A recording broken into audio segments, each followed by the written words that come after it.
You are listening to the Lawyer Stories podcast with host Benny Gold. Lawyer Stories was founded in July 2017 on Instagram and is an expanding global network of lawyers and law students sharing their personal journeys to the noble profession of the practice of law. Join us on this podcast as we dig deeper into these stories and hear from lawyers and law students from around the world in all areas of the legal profession. Here at Lawyer Stories, we believe that every lawyer has a story. What's yours? Welcome to the Lawyer Stories podcast with Benny Gold.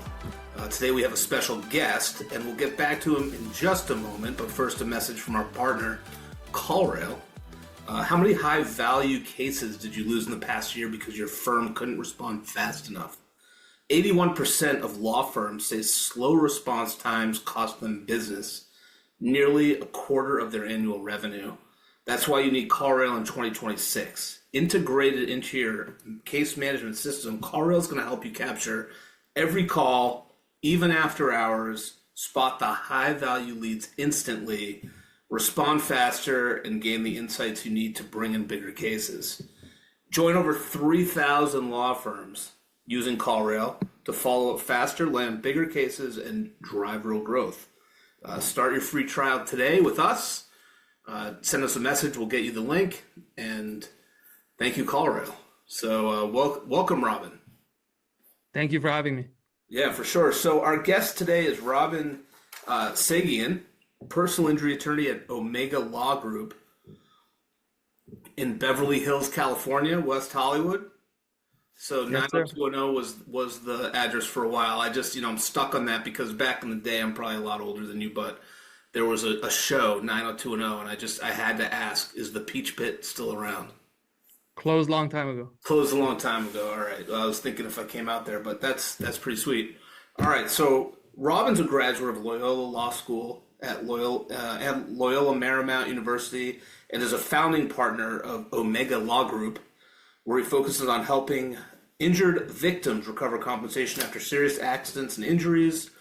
And throughout his career, Robin has helped secure millions of dollars across California for clients. And welcome to Lawyer Stories, man. Great to see you. Great to see you, Benny. Thank you so much. So, I always love connecting with the West Coast, LA. You guys, you're doing good work out there. I love your Instagram too.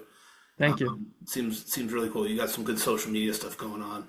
So let's start from the beginning, Robin. Where did you grow up, and what first sparked your interest in becoming a lawyer?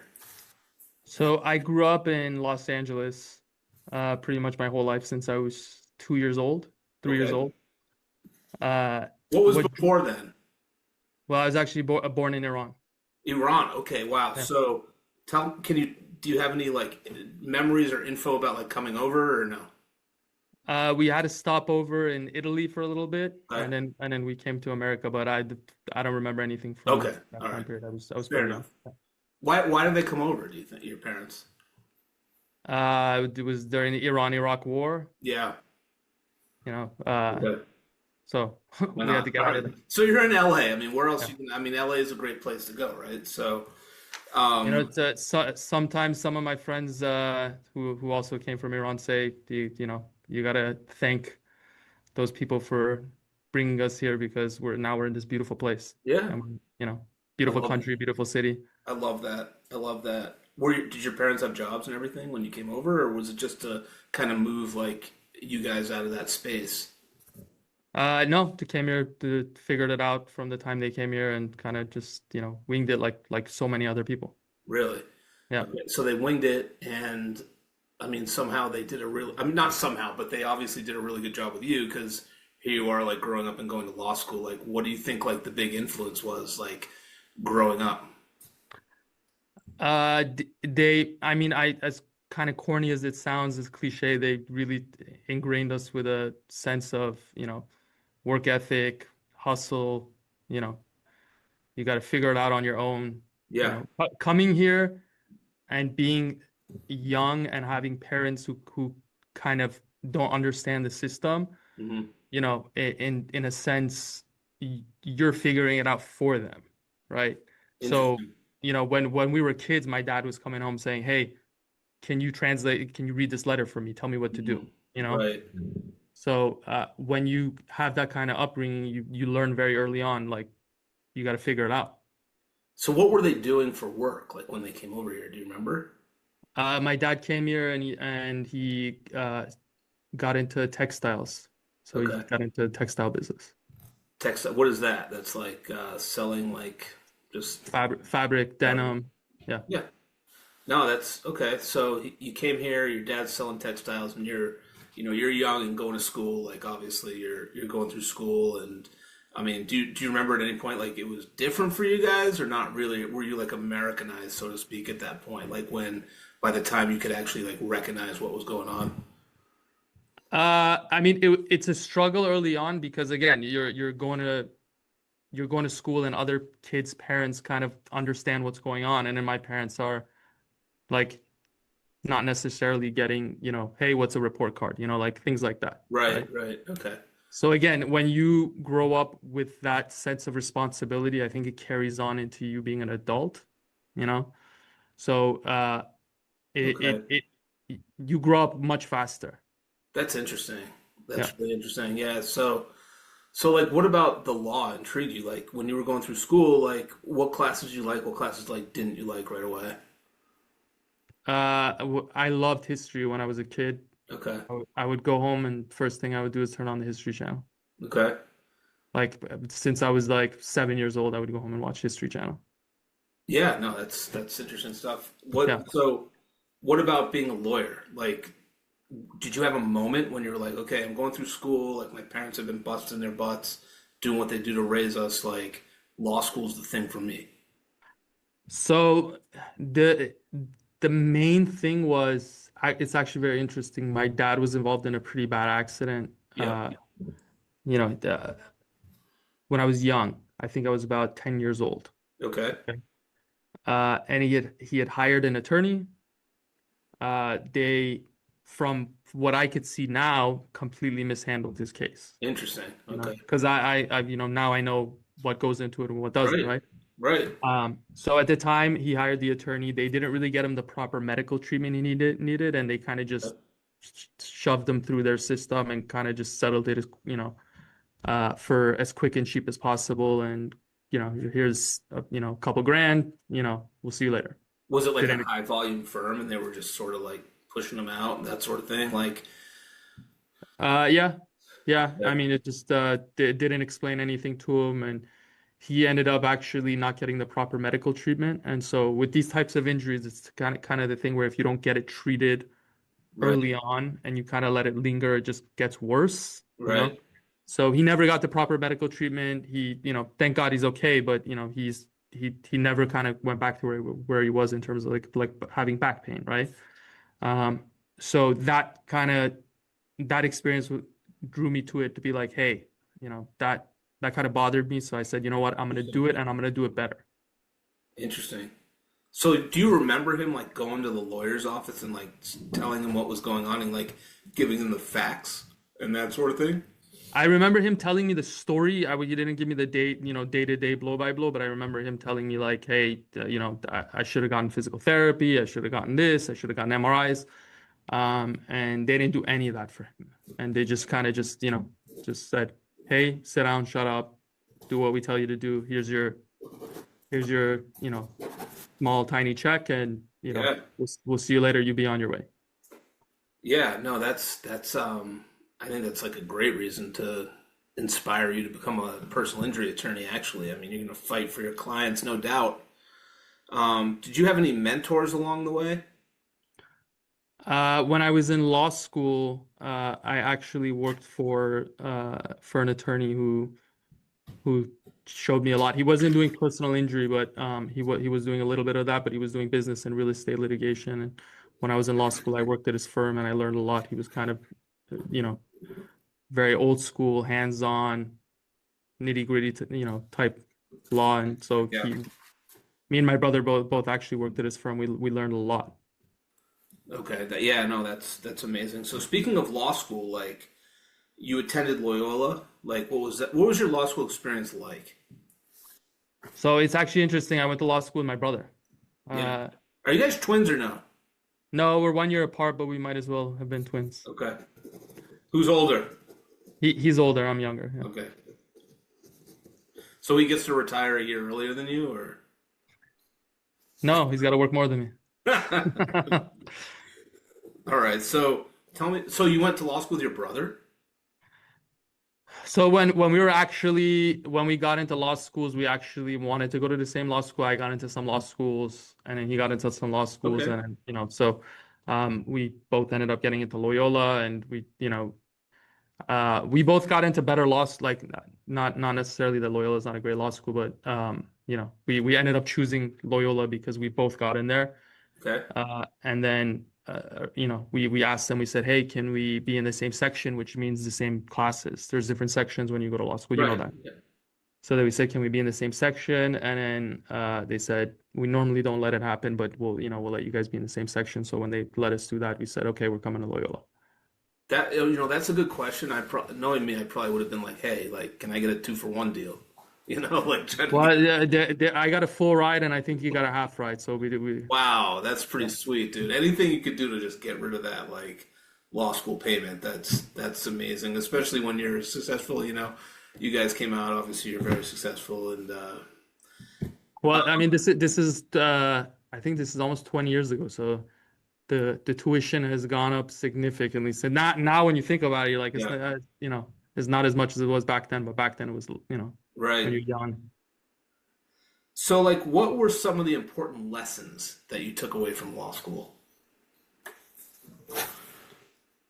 The Probably the most important lesson that I took from law school is not necessarily going to be related to law. It's really networking and getting to know the right people and making the right connections that I Right. think I learned the most from law school.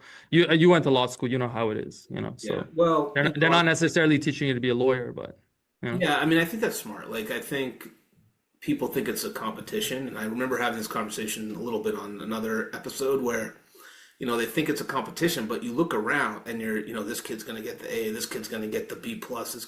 That was my law school because of the curve. The curve was very steep. But I think if people have the perspective that, like, these people that you're looking at are actually going to be your colleagues, like, this is your network. You know what I mean? You're going through this together. This is your network. Big deal. He gets the A, you get the B plus. Like, you could be running a personal injury firm and he could be the wills and estates guy, trust estates guy. He's going to send you a personal injury case because, like, that's your network. You know what I mean? it's actually interesting you say that because all the time I get like referrals from people that I went to law school with. And again, I started law school 20 years ago, Yeah. right? Yeah. So to this day, we're still getting referred cases from people that we went to law school with that, I sat 3 seats away. I'm not necessarily very good friends with that Sure. person, but they were 3 seats away from me in law school, and we're friends on Facebook or LinkedIn, and they Yeah. know, they see what we do and they know that we're good at it. So every once in a while we get a phone call. Hey, this attorney referred me to you. They told me they don't do personal injury and they said you guys are good. So the networking, I think, is Yeah. very important. Yeah. I think they should encourage that more in law school than, like, eat what you could kill type of thing. Like, I feel that 100%. Did you know? I mean, you said you worked for an attorney who didn't do PI, He but he my did PI. He was kind of a small shop. He did anything smaller that show. came Okay, his way. Very old school. gotcha. He did PI. I learned PI from him, but we were doing a lot of business and real estate litigation, and I'm sure you're aware of that stuff. It gets very, nitty gritty and, you know, Yeah, contentious in those cases. So yeah. it was a good learning experience doing that type of law. So was it your dad's accident, unfortunate circumstance that, like, brought you to PI law? Like, when did you know you wanted to focus on PI? Originally, we were doing some PI on the side and we were doing employment. We still do some employment, and the PI practice just look, at the end of the day, it's if you do good work for people, it's not that complicated. Yeah, They come back, they refer their friends and family to you. right. So we were the PI practice was expanding because we were taking care of people, you know. Yeah, And the clients were happy, and so we were getting a lot of phone calls, and so it snowballed from that, and it grew, and it just continued to grow, and that's kind of where we got our values and our mantra. Just take care of the clients. If you take care of the clients, everything else will get taken care of. For sure. Like, when did you and your bro know you were going to work together?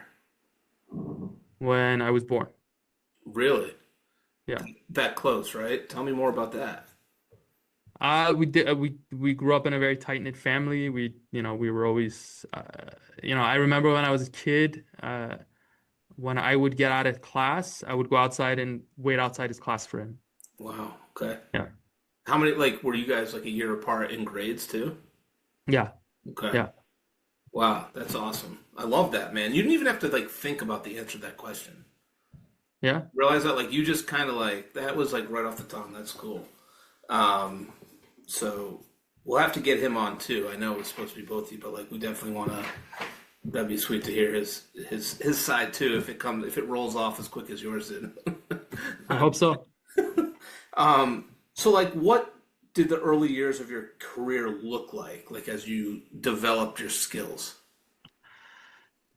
Being a lawyer in the first few years, I think for a lot of people, you're kind of just figuring it out, and you're kind of, a lot of it can be scary, you know? Yeah, A lot of sleepless nights, sure. things that I think, were difficult for me when I first started now are kind of, I don't even think about, at all. So, I think you just got to get your bearings. I think you just got to go through the process. I think you got to get your, what's the proper term for it? You got to cut your teeth, Yeah, yeah, and yeah. the beginning is always very difficult. And, as you just kind of get more confident and, learn and trust your abilities, you get better. Yeah, you just have, I mean, practice will make better, right? And that's why they call it the practice, right? You keep going and Yeah. I mean, I train a lot of the newer, younger attorneys that come to our firm.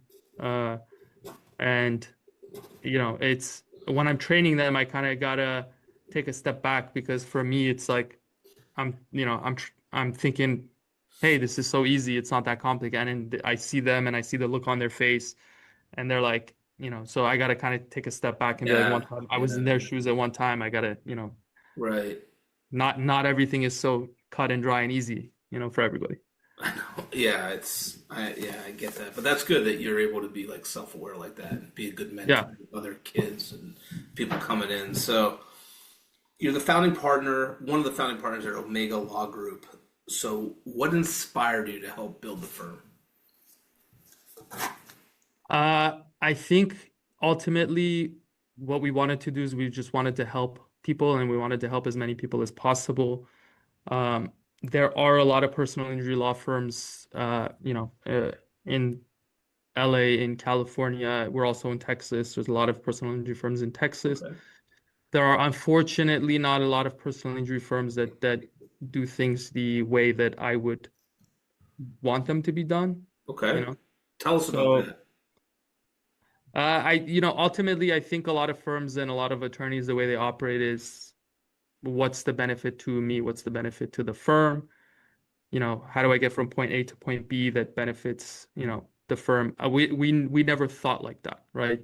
For us, it was always long term, right?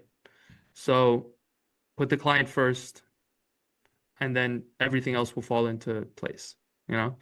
So I mean, I I can sit here and tell you like hundreds of stories. I've represented people, who, I went out of my way to take care of, educate, help them as much as I can, figure out their situations, figure out their problems, and then, be honest with them. Hey, this is the scenario. I'm sorry. These are the cards we've been dealt, right? Right. Just be honest with people. And those people have referred me their friends and family, right? So I've taken situations where people would necessarily be upset and kind of turn them into situations where they're upset at the situation, but they're not upset at me, right? Okay. So, again, just if you take care of people, they will take care of you. It's not that complicated, right? So a lot of firms don't have that mantra, right? It's what is the best thing to happen for the firm.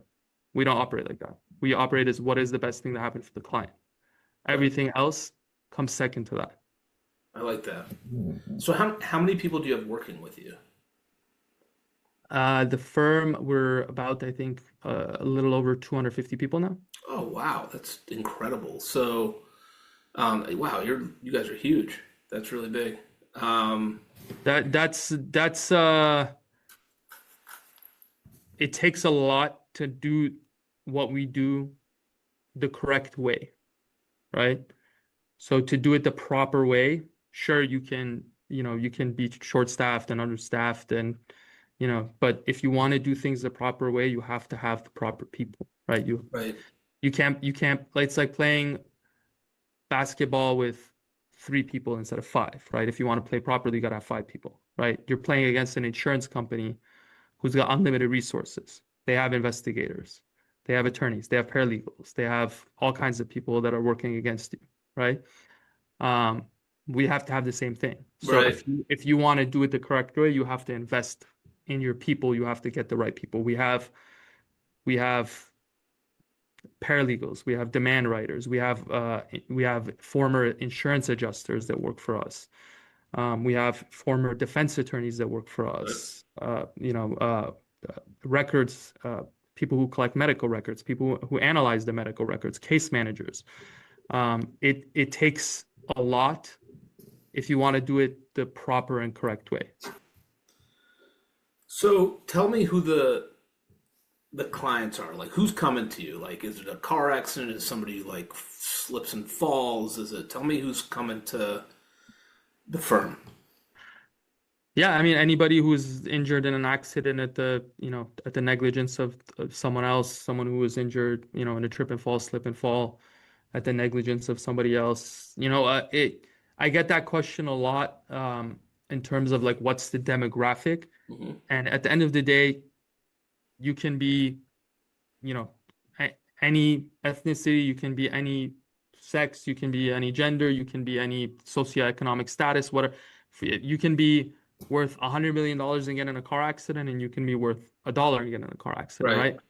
So it's really we represent the full litany of people, So I Yeah. represent anybody from someone who's, very financially well off to somebody who's, not financially well off, So we represent a wide variety of people.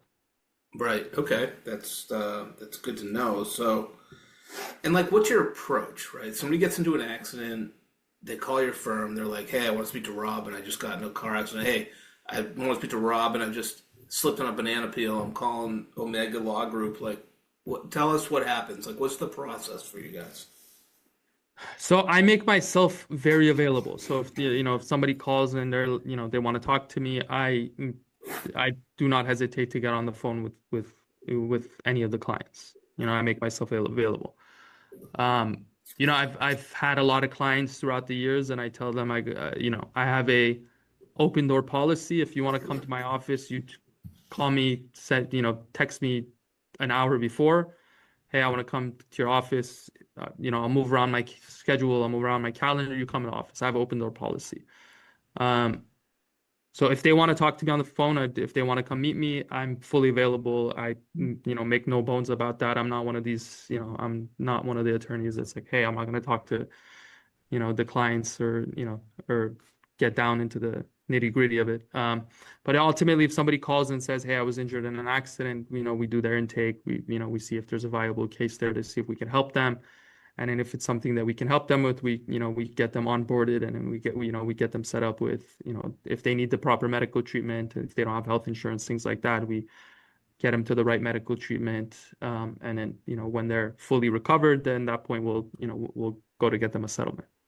Gotcha. So Robin, like, how do you stand out? We were talking about LA earlier. There's a lot of people, a lot of lawyers, maybe they don't do it the right way, and you're in Texas and LA, but how do you stand out from the other personal injury attorneys? again, anybody can buy, anybody can advertise, anybody can buy a billboard, that doesn't necessarily make you a great lawyer. What really makes us stand out is really the quality of service that we provide, the level of attention to detail. We do things the right way, right? There's no cutting corners. If we think your case is worth X, that's what we are going to get. We're not going to say, hey, I can settle your case for less today than I can do 3 months from now. So I'm going to settle it today for pennies on the dollar, right? Which, happens, unfortunately. So, again, our business model is a lot of word of mouth, right?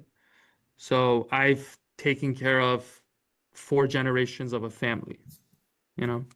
I've done for one person, I've done in over the last almost 2 decades, I represented one guy in 4 different car accidents. Wow. Maybe Okay. you should send him a driver's ed, man. Yeah. No, I'm just So kidding. That's great. No, that's good. That's good. That's good. Oh, so it's ultimately, again, if you take care of people, they take care of you. I yep. Not a single day goes by where I'm not getting, phone calls and texts from people that I represented 10 years ago. You know, hey, Really? my sister got in an accident. Can you help her? Hey, my brother had a slip and fall. Hey, my wife. Hey, I got into another accident. Wow. So So over time, it builds up. Like the trust builds up, the referrals build up, and that sort of thing. Your name, is out there. Your good name.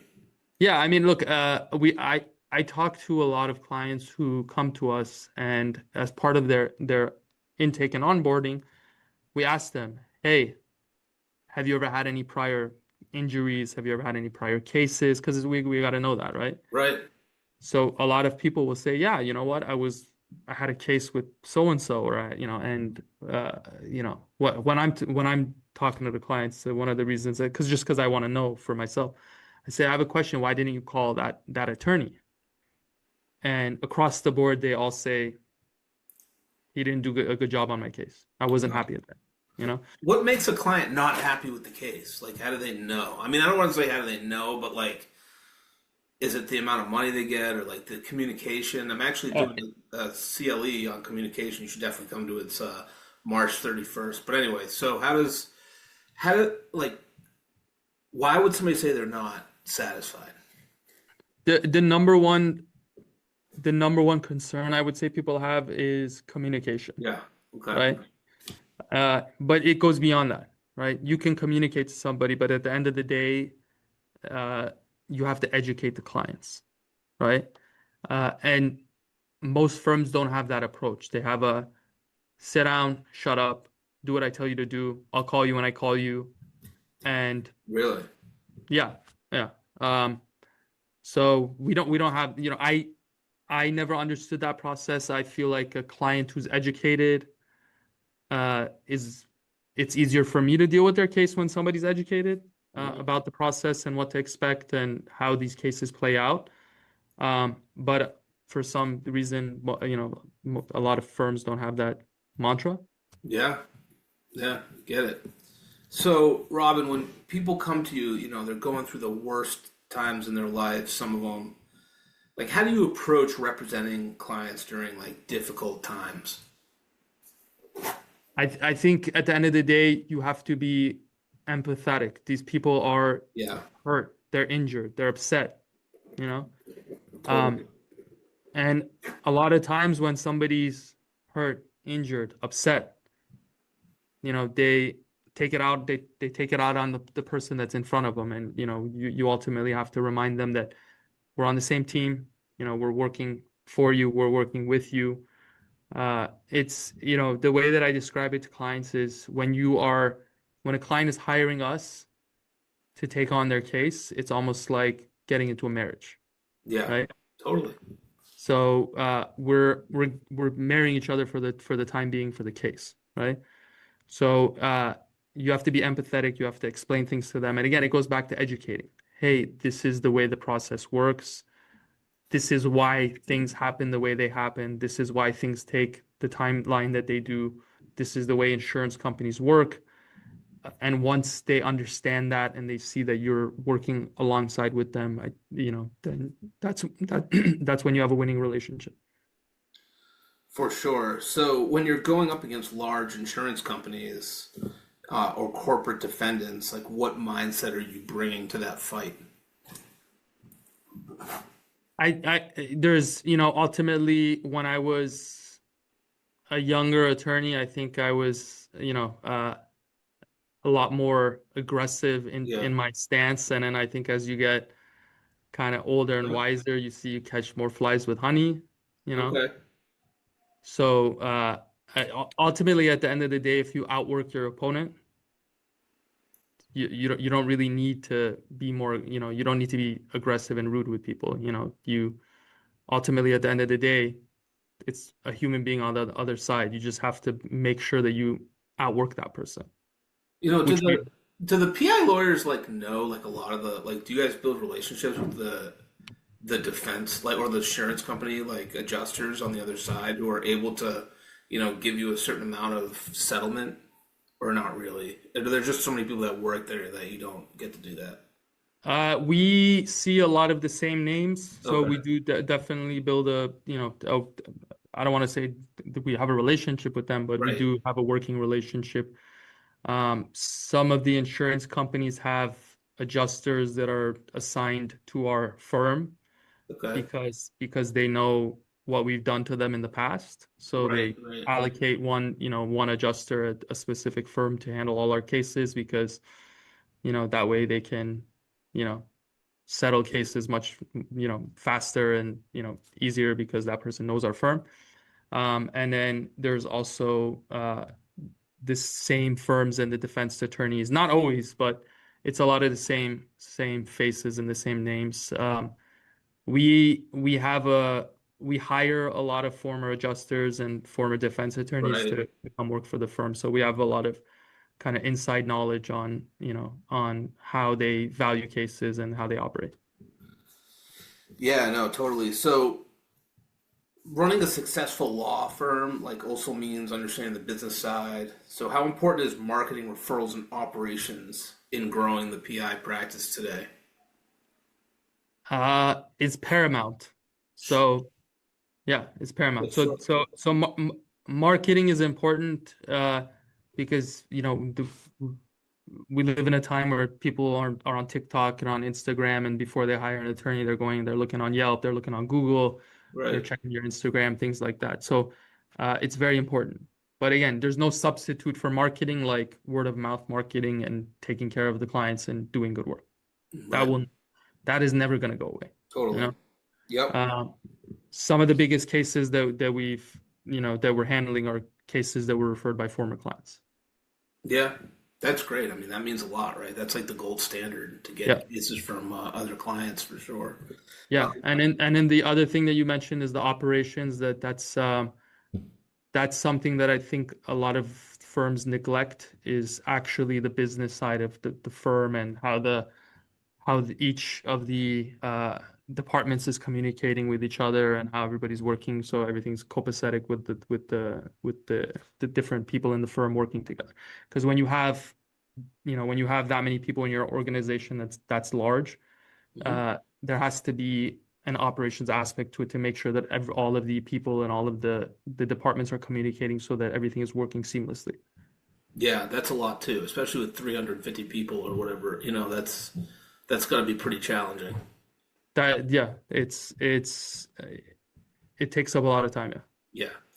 So, what advice would you give to a new lawyer or like a young lawyer who wants to build their own firm someday? It's actually interesting. I get approached all the time from younger attorneys, and Yeah. they ask me that same exact question. Hey, what's the advice you would give me? I think, and what I tell them is there's really no substitute for hard work. I mean, I'm almost 2 decades in, right? You can't go from being out of law school a year from now, 2 years from now to being, where I am today. Right. It's not, and I unfortunately I think a lot of the younger generation they're looking for that shortcut. How do I get from where I am today to where this, someone like this is tomorrow. There's no substitute for ultimately hard work, right? There are no shortcuts. It's pure hard work. I came to work, early. I left late for years. I still do, Yep. It's if you want to be successful, you have to put in the work. There's no substitute. What's Robin mostly dealing with these days?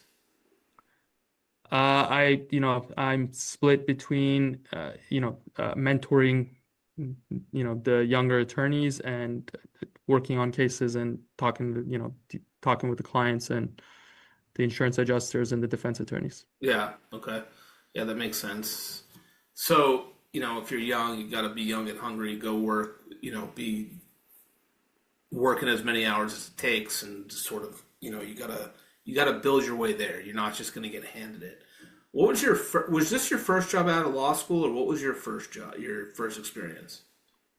I worked when I was in law school. I worked at the solo firm that was doing the business and real Yeah, estate okay. stuff. And then when me and my brother finished law school, we just opened up our own firm. Okay. So, Robin, what trends are you seeing now in personal injury litigation? I'm seeing a lot of legal tech coming out, Yeah. a lot of AI, a lot of software, a lot of upgrades. So how would you say the practice has like evolved over the last 10 years or so? I think the biggest catalyst up until now in the change of law was COVID.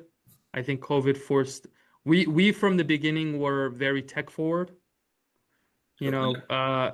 We have a DevOps department, that always worked on our tech, and we were always tinkering with what's the newest thing out there. How can we be Right. more efficient? How do we provide better service for our clients?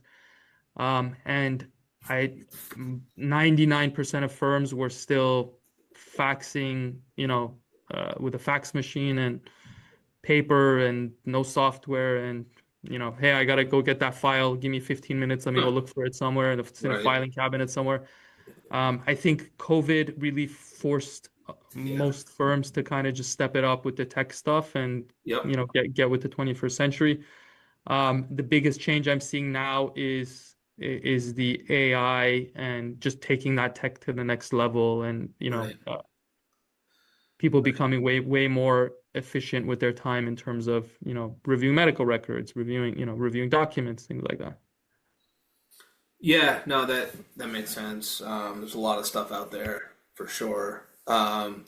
What's it like being an entrepreneur? Like, since it's your biz, like, are you just always thinking about it? Like, you wake up, you're like, how's this going to work? This, and that. And the weekend, Saturday morning, you're like, hey, like this is going on, like this. I need to, and like, is it operationally?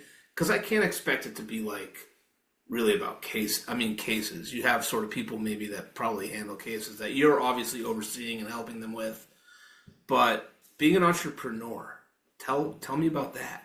I mean, you have such a big firm that you got to keep it got to keep it going. Like you got to keep it moving, right?